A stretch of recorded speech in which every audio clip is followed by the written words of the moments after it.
শীতকাল মানে রং বেরঙের সবজির মেলা। আর আমার খুব ভালো লাগে সেই সব সবজি দিয়ে বিভিন্ন রকম খাবার দাবার বানাতে। যেমন আজকে বানিয়েছিলাম আমি বিভিন্ন রকম সবজি দিয়ে স্প্রিং রোল, সেটাই আজকে আপনাদের সঙ্গে শেয়ার করব। আসসালামু আলাইকুম, কেমন আছেন সবাই? বিনুর বিশ্বে আপনাদের সবাইকে জানাই স্বাগত। চলুন তাহলে রেসিপিটা শুরু করা যাক। প্রথমে সমস্ত সবজিগুলোকে এরকম লম্বা লম্বা করে আমি কেটে নেব। আমি আমার পছন্দের সবজিগুলো নিয়েছি, আপনারা আপনাদের পছন্দ মতো নিতে পারেন বা পছন্দ মতো কাটতে পারেন। আমি এরকম লম্বা লম্বা করে কেটেছি, আপনারা যদি চান ছোটো ছোটো কুচি করে নিতে পারেন, সেটাতেও হবে। আমি গাজর নিয়ে নিয়েছিলাম, এখানে নিয়ে নিয়েছি বিনস, নিয়ে নিয়েছিলাম এখানে বিভিন্ন রকম ক্যাপসিকাম, 3 রকমের লাল, হলুদ এবং সবুজ ক্যাপসিকাম নিয়েছিলাম। আমার কাছে এটা অ্যাভেলেবেল ছিল বলে আমি নিয়েছি, আপনাদের কাছে যদি অ্যাভেলেবেল না থাকে শুধু গ্রিন ক্যাপসিকাম নিলেই চলবে। এই যে দেখুন লাল ক্যাপসিকাম, এটাকেও সরু সরু করে কেটে নিয়েছি। ইয়েলো ক্যাপসিকামটাকেও এরকম সরু সরু করে কেটে নিয়েছি। তবে হ্যাঁ, যেরকম কাটবেন সে কুচি করে হোক আর লম্বা করে হোক একই রকমভাবে কাটার চেষ্টা করবেন। নিয়ে নিয়েছি এখানে বাঁধাকপিগুলোকেও এরকম লম্বা লম্বা করে কেটে নিয়েছি। আর নিয়ে নিয়েছি একটা মিডিয়াম সাইজের পেঁয়াজটাকেও স্লাইস করে নিয়েছি। এবার একটা চপার নিয়ে নিয়েছি, চপারের মধ্যে দিয়ে দিচ্ছি লঙ্কা, কাঁচা লঙ্কা, রসুন কয়েক কোয়া আর কিছুটা আদা। আপনারা যদি রসুন না খেতে চান নাও দিতে পারেন, আর পেঁয়াজ আর রসুন স্কিপ করতে পারেন। এবারে চপারের সাহায্যে এগুলোকে একেবারে ছোটো ছোটো করে কুচি করে নেব। আপনি যদি চান মিক্সিতেও একবার ঘুরিয়ে নিতে পারেন। এই যে দেখুন খুব ছোটো ছোটো করে চপ করা হয়ে গেল এটাকে। এবারে একটা বোল নিয়ে নেব, বোলের মধ্যে নিয়ে নেব ময়দাটা মাপ হচ্ছে, আমি এরকম 2 বাটি নিয়েছিলাম ময়দা। 1 বাটি ময়দা যদি হয় তাহলে কর্নফ্লাওয়ার নিতে হবে 1 বাটির একটু বেশি, তাই আমি ময়দা নিয়েছিলাম এখানে 2 বাটির একটু কম, আর কর্নফ্লাওয়ার নিয়েছিলাম 2 বাটির একটু বেশি। এই যে এটা কর্নফ্লাওয়ার নিয়ে নিচ্ছি, ময়দা আর কর্নফ্লাওয়ারগুলোকে একসঙ্গে খুব ভালোভাবে মিক্স করে নেব। এবারে দিয়ে দেবো এখানে প্রয়োজন মতো লবণ, আর অন্য কোনো মশলাপাতি এতে লাগবে না। এবারে অল্প অল্প করে জল দিয়ে গুলে নেব এটাকে। একসঙ্গে অনেকটা জল দেওয়ার দরকার নেই, গুলতে অসুবিধেই হবে, তাই খুব কম কম করে জল দিয়ে একটা পাতলা ব্যাটার তৈরি করে নেব। এই দেখুন একদম পাতলা একটা ব্যাটার, যেমন ডোসা তৈরি হয় ডোসার থেকেও পাতলা ব্যাটার তৈরি করতে হবে। এতে ইনো, সোডা কোনো কিছুই দেওয়ার কোনো দরকার নেই। এই যে দেখুন চামচের পেছন দিকে একটা লেয়ার হয়ে যাবে।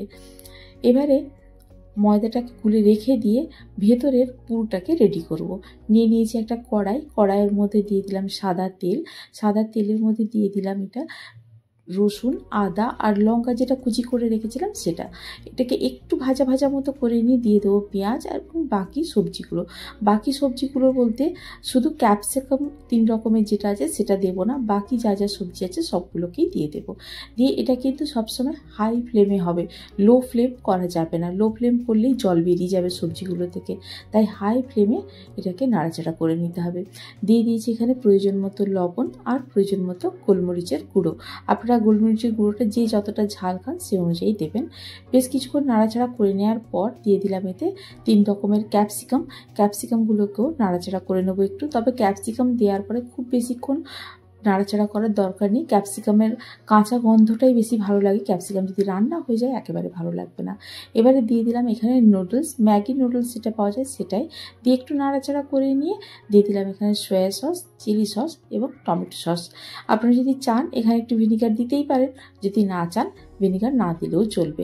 সসগুলো অপশনাল, আপনারা যদি না চান সস না দিলেও চলবে। টমেটো সসটা একটু বেশি করে দেবো এখানে, চিলি সসটা একটু কম, আর সয়া সসটা তার থেকেও কম। দিয়ে সবগুলোকে একসঙ্গে নাড়াচাড়া করে নিয়ে ভালো করে এবারে গ্যাসটাকে বন্ধ করে দেব, এটাকে ঠান্ডা করার জন্য রেখে দেব। এবারে গ্যাসের মধ্যে চাপিয়ে দিলাম একটা তাওয়া, ননস্টিকি তাওয়া হলে খুবই ভালো হয় নয়, ননস্টিকি তাওয়াটাই নিতে হবে, এমনি তাওয়া হলে কিন্তু এটা হবে না। এবারে যে ব্যাটারটা তৈরি করে রেখেছিলাম সেটা দিয়ে দেব এবং ফ্লেমটা রাখবো একেবারে লোয়ে, ফ্লেম কোনো মতেই জোরে করা যাবে না। এবারে ব্যাটারটা দেওয়ার পরে কিছুক্ষণ ওয়েট করব, খুব বেশিক্ষণ সময় লাগে না, এই মিনিট 2 হলেই এরকম পাতলা একটা শিট তৈরি হয়ে যাবে। শিটটাই কিন্তু কোনো রং ধরানো যাবে না, একেবারে শুধু উপরটা শক্ত হয়ে গেলেই এটাকে উপর করে দিলে এটা আপনার থেকেই ছেড়ে যাবে। তেল দেওয়ার কোনো দরকার নেই, তেল ছাড়াই এটা হবে। এই যে দেখুন এরকম উপর করে দিলে এটা তাওয়া থেকে নিজের থেকেই খসে পড়ে যাবে। এবারে দিয়ে দিলাম এখানে পুরটাকে দিয়ে এরকমভাবে একটু লম্বা আকারে তৈরি করে নেব। পুরটাকে দিয়ে এবারে দুপাশ থেকে এরকম ফোল্ড করে নেব। যেতে করে এইভাবে ফোল্ড করে নিতে হবে। নিয়ে এবারে সামনে থেকে ফোল্ড করে টাইট করে ফোল্ড করে পুরোটাকেই গোল করে মুড়ে নিতে হবে। এইভাবে মুড়ে নিয়ে টাইটভাবে মুড়তে হবে। মুড়ে নিয়ে এবারে শেষটায় একটু ব্যাটারটাকে লাগিয়ে দিতে হবে যাতে চিটের মতো ভালো করে সিল হয়ে যায় মুখটা। দিয়ে এরকম ভালো করে রোল করে মুড়ে দেব। হয়ে গেল না আমাদের স্প্রিং রোল একেবারে রেডি। দেখুন একেবারে দোকানের মতো লাগছে না দেখতে?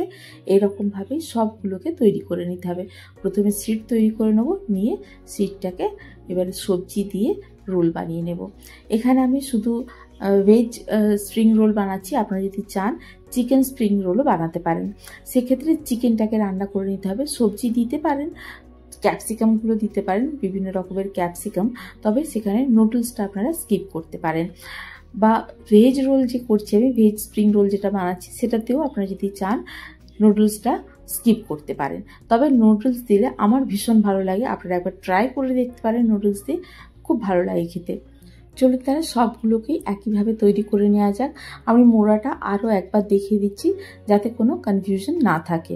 এই যে এইভাবে দু ধার থেকে ফোল্ড করে নিয়ে এবারে সামনে থেকে এরকমভাবে ফোল্ড করে নিতে হবে। একটু টাইট করে ফোল্ড করতে হবে যাতে তেলের মধ্যে গিয়ে খুলে না যায়। আমি একটু বড় বড় করে করেছি, কেননা ফোল্ড যাতে করি একটু বেশি লেয়ার থাকে, তাতে যদি ওপরের লেয়ারটা একটু ক্র্যাক ধরে যেতেই পারে, তাহলেও খুলে যাবে না জিনিসটা, তেলের মধ্যে পুরগুলো পড়ে যাবে না। এই যে আরও একটা তৈরি হয়ে গেলে এইভাবে সবগুলোকে তৈরি করে নেব আমি। এই যে সবগুলো তৈরি হয়ে গেছে আমার। আচ্ছা, এই অবস্থায় আপনি যদি চান ডিপ ফ্রিজে স্টোর করে রাখতে পারেন, যখন প্রয়োজন হবে তেলের মধ্যে ভেজে নিলে রেডি হয়ে যাবে আপনাদের বাড়িতে তৈরি গরমা গরম স্প্রিং রোল। এবারে চলুন এগুলোকে সব ভেজে নেওয়া যাক। তেলটাকে ভাজার সময় খুব একেবারে গরম করতে হবে, ধোঁয়া ওঠা গরম হয়ে যাবে তেলটাকে, তখনই স্প্রিং রোলগুলোকে এক এক করে তেলের মধ্যে দিয়ে দেব আর একদম লাল লাল করে ভেজে তুলে নেব। ঠিক এরকম হবে দেখতে।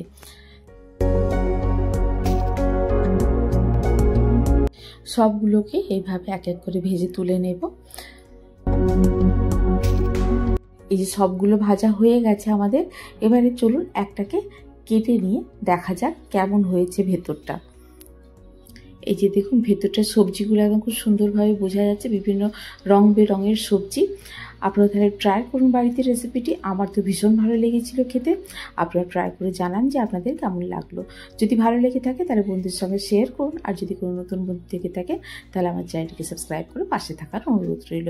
আজ তাহলে এই পর্যন্তই, আবার দেখা হবে। ভালো থাকুন, সবাইকে ভালো রাখুন। আল্লাহ হাফিজ।